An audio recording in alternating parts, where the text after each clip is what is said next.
I never used to mind driving alone. That November, I welcomed it. The steady hum of tires on empty roads, the quiet between towns, the sheer space of it all. It felt like something was finally letting go of me. I had quit my job a week earlier. No announcement, no big drama. Just a polite resignation email and a half-empty apartment left behind in Chicago. I packed a duffel, loaded up my old Subaru, and started heading west. No plan, just west. On the third night, somewhere deep in Colorado, I pulled off the highway. The road had narrowed and curled through dense pine for miles, and my GPS showed no towns for another 100. I found an old state rest stop, one of those tired ones without a visitor center, just a cracked asphalt loop, a brick bathroom, and a couple vending machines that looked older than me. The whole place was wedged between rock faces, with the forest pressing in like it wanted the land back. I parked under a flickering sodium light and killed the engine. Silence. The kind of silence that's too thick. No passing cars. No bugs. Not even wind. The drizzle had turned to a thin mist. Everything looked soft but wrong, as if the edges had been blurred or dulled. I stretched, walked to the restroom to splash water on my face. The door creaked. Inside, it smelled of mildew and rust. One of the mirrors was cracked clean through the middle. As I leaned down to rinse my hands, something caught my eye. Just movement. A shift. I looked up. My reflection stared back. Nothing strange. Except it blinked a moment after I did. I stood still, waited, blinking naturally, watching. The second time we blinked together, I let it go. Sleep deprivation. Hours behind the wheel. Shadows playing tricks. Back in the car, I reclined the seat and tried to settle in. The light above me buzzed every few seconds. I pulled my hoodie tight and closed my eyes. It wasn't cold, but the kind of damp that settles into your clothes and doesn't leave. Somewhere behind me, a vending machine chimed. I sat up. No one was around. The machine's panel glowed faintly, humming low. I watched it for a while, unsure what I was waiting for. Eventually, I laid back again. I didn't fall asleep. Exactly. It was more like dipping in and out of something restless. Every time I started to drift, a noise would pull me back. The lights buzzing, the groan of a pipe, the sound of footsteps or something like them, crunching across gravel, then vanishing, always just far enough away to question. Around 3 a.m., I opened my eyes fully. My breath fogged the windshield. The air inside felt thick. My head hurt. I turned the key halfway to power the heater. As the dashboard lit up, something in the rear view caught my attention. A man, standing by the vending machines. Red Windbreaker.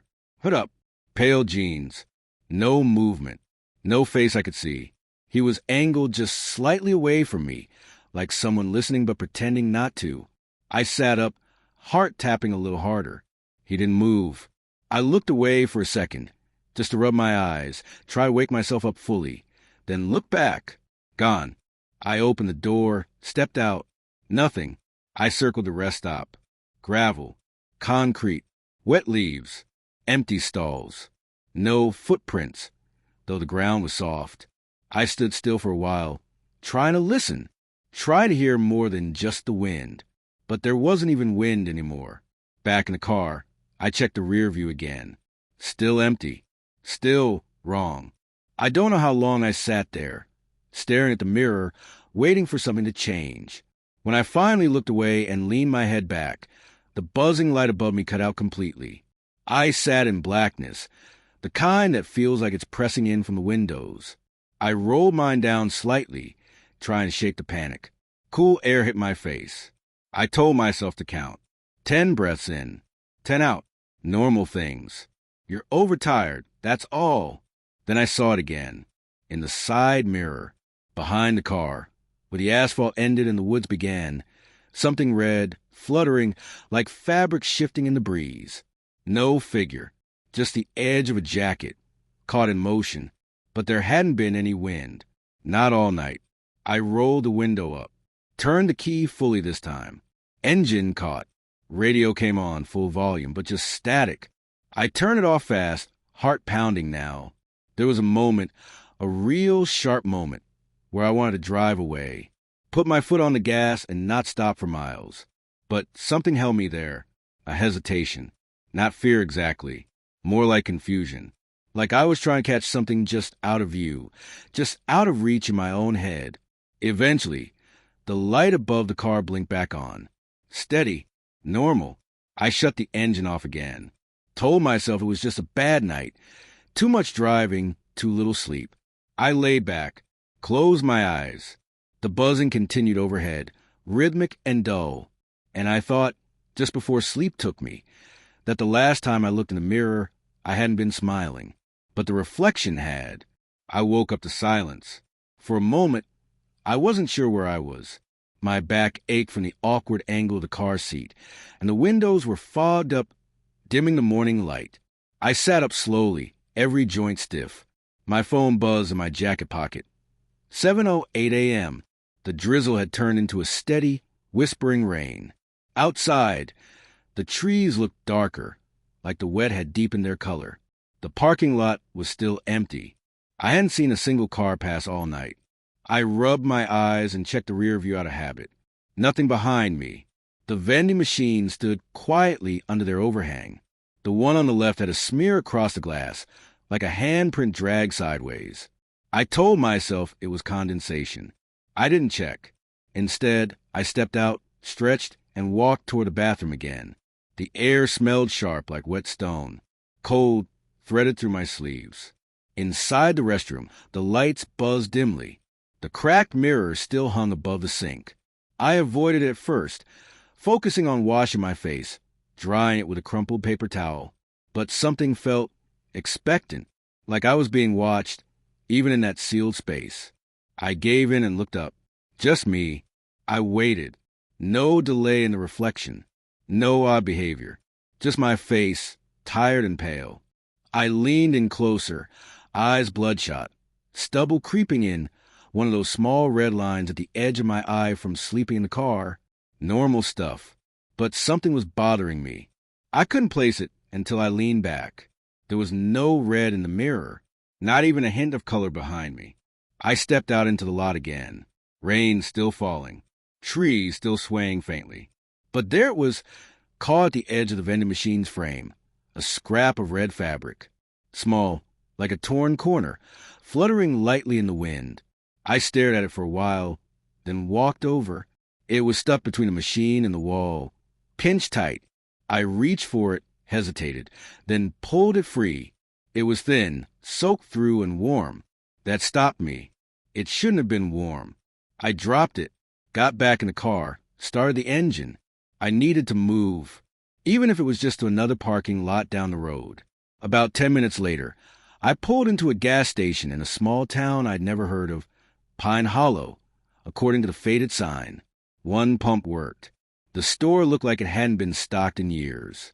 Inside, a man in a brown uniform leaned against the counter, reading a newspaper. His name tag said Carl. I grabbed a coffee and paid in silence. As I was leaving, he spoke. "You heading through the pass?" I turned. Wasn't planning to. Why? Snow up there, past mile marker 70. Folks get stuck. He looked me over, eyes pausing on my jacket. "You alone?" I nodded. Carl tilted his head slightly. "You sleep at Rest Point 9? I hesitated. "Yeah." He didn't react. Just said, "Don't linger there too long. That place tend to follow people." It took a second to process what he meant. "Follow?" I asked. He didn't answer. Just went back to his newspaper. Back in the car, I sat with the coffee in hand. Engine idling. My mind replayed his tone, not warning, exactly. Not even surprised. Just resigned. I checked the rear view. The fog on the glass had started to clear, and for a second I thought I saw. No, nothing. My own tired eyes, staring back. Still, I didn't finish the coffee. By noon, I was on a narrow two-lane stretch winding through higher elevation. Forest thickened again. A low static began humming on the radio. Even though I hadn't touched it, I turned it off. In the passenger side mirror, I saw the red again. Not fabric. This time, a sleeve. Clear, distinct. Someone walking just out of step with my car. I slammed the brakes and pulled over. Empty road. No shoulders. Just trees. I got out, checked all around. Nothing but mist, wet asphalt, and silence. I opened the trunk, just to do something. My bag was there undisturbed, except one thing. The small mirror from my shaving kit was cracked. I hadn't packed it that way. I closed the trunk harder than I meant to and got back inside. The moment I sat down, the mirror on the driver's side fogged over again. Not gradually, instantly, as if someone had breathed on it. That was the first time I felt something tighten in my chest. Not fear, not quite, but awareness. I turned the heater on full blast, rolled down both front windows a little to force circulation. It didn't help. My phone buzzed. A message from my sister. "You okay? Haven't heard from you." I typed back. "Yeah, just driving. Weird fog out here." 3 dots appeared, then stopped. No reply came through. I stared at the screen until it went dark. Later, parked at a scenic overlook, I finally checked the photos on my phone. Just scrolling, killing time. Then, I saw one I didn't remember taking. A photo of the rearview mirror, taken from inside the car. In it, my face is visible, tired, expressionless. And behind me, a blur of red, not clearly a person, but unmistakable. I checked the timestamp, 3:42 a.m., the exact moment I had looked up and thought I saw someone behind the car. But I hadn't taken a photo. I never touched the camera. The phone slid from my hand, hit the floor mat. I didn't pick it up for a long time. Outside, the trees swayed rhythmically, almost in time with my breath. I thought about Carl's words again. That strange phrase, tend to follow people. And I wondered if the man in the Red Windbreaker had ever needed a reason, or if some things just need a place to start. I left the motel just after dawn. The key sat where I'd found it, on a rusted hook beside the manager's office. No one was around. No cameras. Just fog curling low along the pavement, and the steady hum of power lines overhead. I didn't sleep much. An hour, maybe 2 at most. My head felt full but hollow at the same time, like I was forgetting things as I thought them. I kept thinking about the mirror, not the dream, not the crack, the space between me and it, the delay. There's something about a mirror that's supposed to reassure you, that what you see is real, that it's you. But lately, every time I checked, I came away less convinced. I drove without direction, not for the scenery. I couldn't remember the last time I looked at a landscape and noticed anything. I just needed distance. Not from a place. Exactly. From the thing that had started tracking me in glimpses. By mid-morning, I was deep in a region with no signal. No signs of civilization. Just endless trees and the kind of sky that flattens everything underneath it.